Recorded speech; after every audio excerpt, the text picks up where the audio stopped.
दोस्तों, अगर आप बाज़ार में अपना पैसा इन्वेस्ट करना चाहते हैं तो अभी जुड़े एंजल ब्रोकिंग के साथ में, क्योंकि यहाँ आपको मिलती है एक अच्छी एडवाइस और भरोसेमंद सर्विस, और यहाँ अकाउंट ओपन करना भी है बिल्कुल फ्री ऑफ कॉस्ट। तो आज ही जुड़े एंजल ब्रोकिंग के साथ में। अकाउंट ओपनिंग लिंक डिस्क्रिप्शन में है। आज ही अपना अकाउंट ओपन कराएं। आउटलुक 2022 पर कंपनी का नाम है latent view analytics. Recent listing है और बहुत ही बेहतरीन लिस्टिंग कंपनी की हुई थी। तो कंपनी के जो मैनेजमेंट के हैं दो लोग हमारे साथ हैं। This two gentleman both are Rajan, CEO Rajan Sethuraman and other Rajan is CFO Rajan Venkatesan. Welcome to Awaaz. Sir, are you comfortable in Hindi? I am comfortable in Hindi. मैं हिंदी और इंग्लिश मिक्स करके जवाब दूंगा आपको। परफेक्ट। और राजन जो हमारे CEO साहब हैं, हाँ, वो इंग्लिश में जवाब देंगे आपको। ओके सर, चलेगा, नो प्रॉब्लम। तो मैं हिंदी में सवाल पूछ लूँगा, आप इंग्लिश में बोल सकते हैं। तो थोड़ा दर्शकों को बता दें कि लेटेंट व्यू एनालिटिक्स कंपनी क्या काम करती है। जो बहुत ही कॉम्प्लेक्स प्रॉब्लम्स होती हैं, किसी मान लीजिए किसी एंटिटी को, किसी कंपनी को कुछ समझ नहीं आ रहा कि उसका प्रोडक्ट क्यों नहीं चल रहा है, कैसे उसको रीलॉन्च करें या क्या और प्रॉस्पेक्ट्स बन सकते हैं, तो डेटा के ज़रिए इसको एनालाइज करके उसको सॉल्यूशन देते हैं। तो ये है कंपनी और ये बड़ी नई तरीके की है और बहुत ही इंटरेस्टिंग है। इस सेगमेंट की ग्रोथ बहुत ज़्यादा, इंडस्ट्री ग्रोथ 18-20% के आसपास की दिख रही है और इसीलिए बाजार ने इसको बहुत अच्छा रिस्पांस दिया था लिस्टिंग के समय ही। डायरेक्ट पेयर भी इसका मिलना बड़ा मुश्किल है इस समय अपने भारत की लिस्टेड स्पेस में। तो स्वागत है सर आपका। और हम लोग अगले साल या 2022 कैसा रहेगा इस कंपनी के लिए, उस पर चर्चा करेंगे। तो जैसा कि हमको पता चला, मुझे पढ़ाई की कि आप लोग प्रॉब्लम सॉल्यूशन देते हैं, प्रॉब्लम सॉल्व करते हैं। तो मैं जानना चाहता हूँ, what are the biggest problem right now you are trying to solve? Sure, yeah, let me take that question. Yes, sure. Companies are always grappling with helping improve their top line or controlling costs. I mean, if you basically look at any company, right, from a P&L perspective, these tend to be the biggest challenges. But you can break down the revenue issue into different kind of aspects. Do I launch a new product? Do I launch a new service, right? Issues that you talked about earlier. Or it could be like, how do I go and penetrate a new market segment or a new customer segment, right? How do I acquire customers at a lower cost and retain them, right? So these are the kind of challenges that people tend to look at from a revenue perspective. On the cost side, it could be, how do I control my supply chain costs? How do I control my people costs, for example, right? So any type of cost control measure also tends to be a fairly high level fuzzy questions.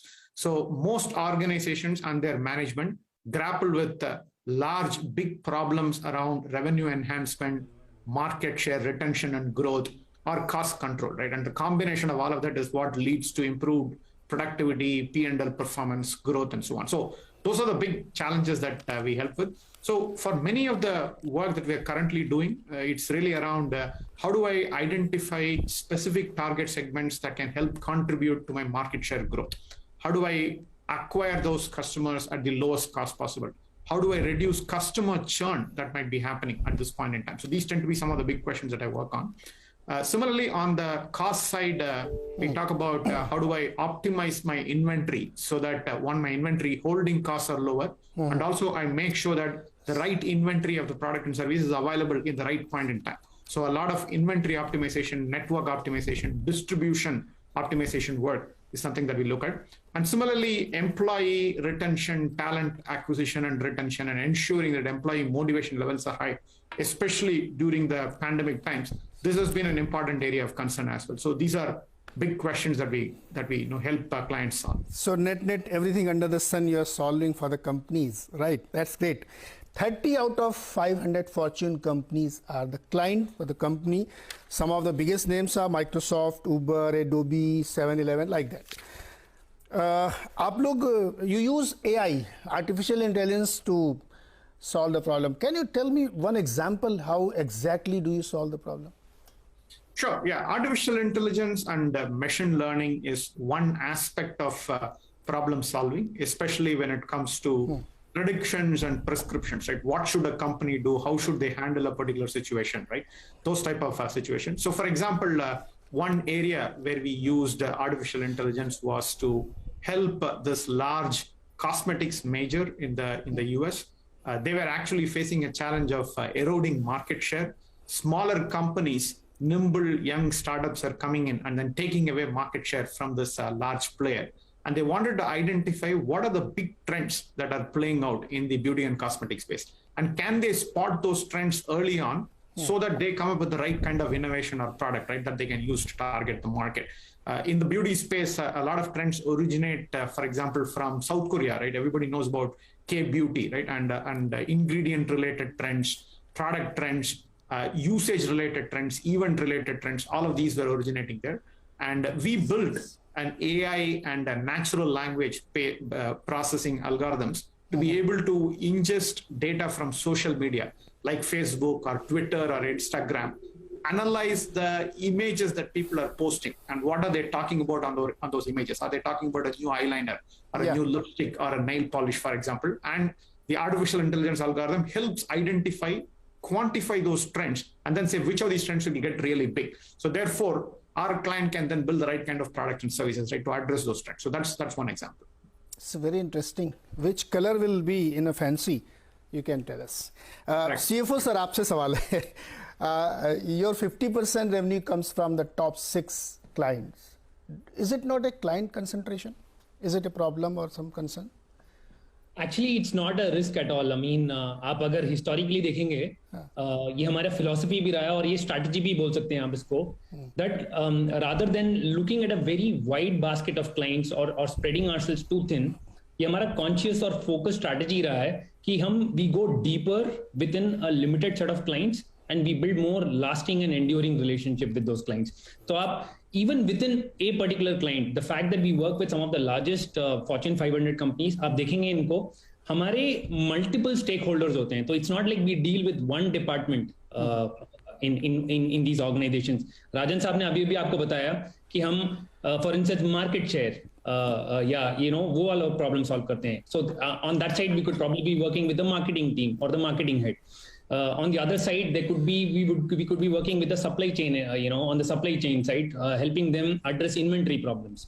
With the HR head, we could be working on HR analytics. So even within these organizations, while yes, it is one client for us, we have multiple statements of work or multiple pieces of work that we do for each of these large clients, and therefore we build very long-lasting and enduring relationships within a limited client set. But having said that, we will, while historically, you're right, our top 6 clients contribute close to about 50% of our revenues.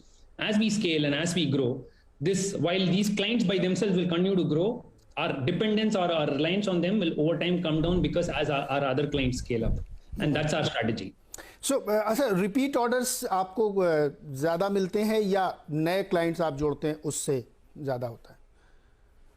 ले लेंगे sir, तो almost 85% of our revenues come from existing clients, right?